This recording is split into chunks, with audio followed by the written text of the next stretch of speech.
So, how I got into running and why I still run are two very different stories. Let's take it back 2 years ago. I was 25, about to turn 26, and it was New York City Marathon Day. I mean, when it's Marathon Day here in New York City, it's all that anyone ever talks about. It's on TikTok, it's on the news. You really can't escape it. So, I'm on my bed scrolling through TikTok just like anyone else, and I'm getting all this marathon content.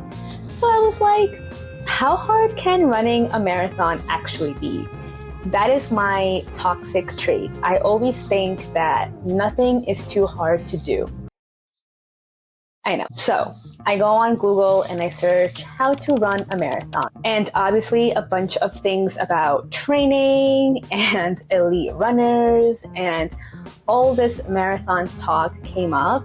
And it was just so discouraging. I was like, never mind, I'm not gonna even attempt to run a marathon. But I kept scrolling and I saw that the lottery for the United New York City Half Marathon was open. And that is one of the biggest half marathons in the world, maybe. The course starts at Prospect Park.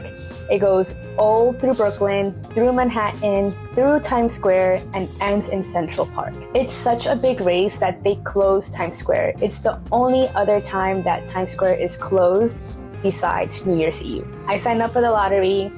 I forget about it, and I think a month later, I get the email that says, congratulations, you have been selected and you are running the New York City Half Marathon. I think when I got that email, it was a little after the holidays, and I had like 2 months or so to train for my first ever half marathon, let alone first race ever. I had never ran a race like that before. So that's how I got into running, because I was essentially just picked out of a hat and given the greatest opportunity to run such an iconic race. But now came the hard part, training for 13.1 miles. I did a lot of mistakes. Starting off with not buying the right shoes. Because my boyfriend is so supportive in anything that I do, he bought me sneakers. But he bought me these sneakers.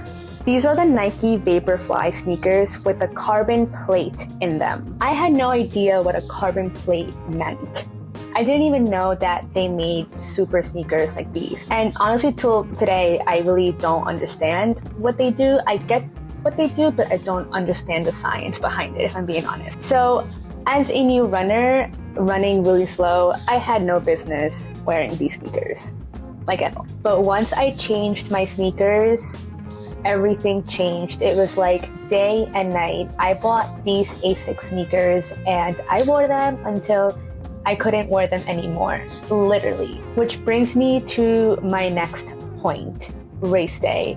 This moment in my life, I will never forget. I think every runner remembers their first race, and my first race was pretty iconic. The beginning of the race was a little rough. I did a lot of rookie mistakes, not pacing myself, not studying the course. There is a lot of hills in this course, and I didn't really know that New York City was this hilly until I started running the streets of New York City. But I finished it. I did 2 hours and 9 minutes, I think. So not too bad for my first race.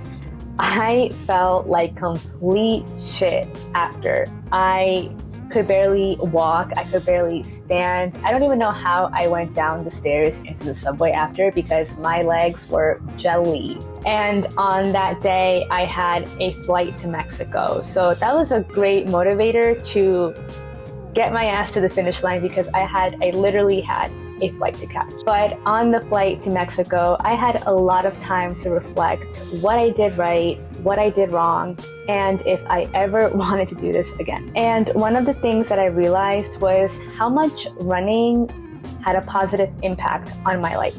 A few years before I even thought about getting into running, I was diagnosed with PCOS. Some of the symptoms of PCOS that I have experienced has been irregular periods, more than normal hair growth, acne, headaches, anxiety, depression, and weight gain. Weight gain was one of the things that I have always struggled with and still struggle with. When I got diagnosed with PCOS, it wasn't really a conversation about all the symptoms that came with it. It was only whether or not I wanted to have a family and have kids in the future. So because I didn't know what to do with this new information that I had just been diagnosed with, I kept living the same life. I would go to the gym, I would try to meet my protein intake for the day, eating a lot of chicken, red meats, protein shakes. I was always bloated. I always had a headache. My body always just felt so